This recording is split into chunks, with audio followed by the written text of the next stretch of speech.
না ভাইয়া, আমার আগে বিয়ে হয়নি ভাইয়া। প্রিয় দর্শক, অডিও কলের মাধ্যমে একজন আপুর সাথে যুক্ত হয়েছি। আপনারা তার বিস্তারিত সকল তথ্যগুলো আগে শুনবেন, শুনে যদি মনে হয় তার সাথে কথা বলার জন্য তাহলে পারবেন। আসসালামু আলাইকুম।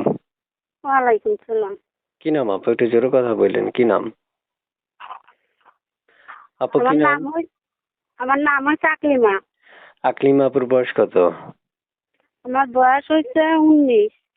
কেন আসছেন এই ভিডিওর সামনে? ভিডিওর সঙ্গে আইছি ভাইয়া, গরিব মানুষ তো, বাবা মা যৌতুকের লেগে বিয়ে দিতে পারে না, এর জন্য একটা মনের মানুষের লেগে আইছি। আচ্ছা, তা আপু শুনতে চাই দেশের বাড়ি কোথায় আপনার? আমার দেশের বাড়ি হয়েছে ইসি ভাইয়া, জি, পাবনা। পাবনাতেই থাকেন? জি। প্রিয় দর্শক, উনি থাকে পাবনা। আসলে হয়তো বা এই প্রতিবেদনে আসে মনের মানুষের জন্য, যে একজন মনের মানুষ পাওয়ার জন্য।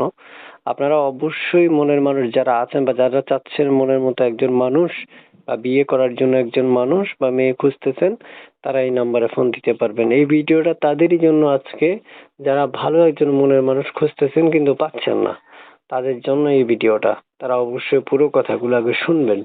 জি আপু, শুনতে চাই। এই যে আপনি আমার সাথে কথা বলতেছেন, এই নাম্বারটা কার? এটা আমার ভাইয়া। আচ্ছা, এটা আপনার আগে বিয়ে হয়েছে আপনার? না ভাইয়া, আমার আগে বিয়ে হয়নি ভাইয়া। আচ্ছা আচ্ছা, তার মানে আপনি বিয়ের উপযুক্ত পুরা। এই যে 19 বছর বয়স না? জি ভাইয়া, হ্যাঁ।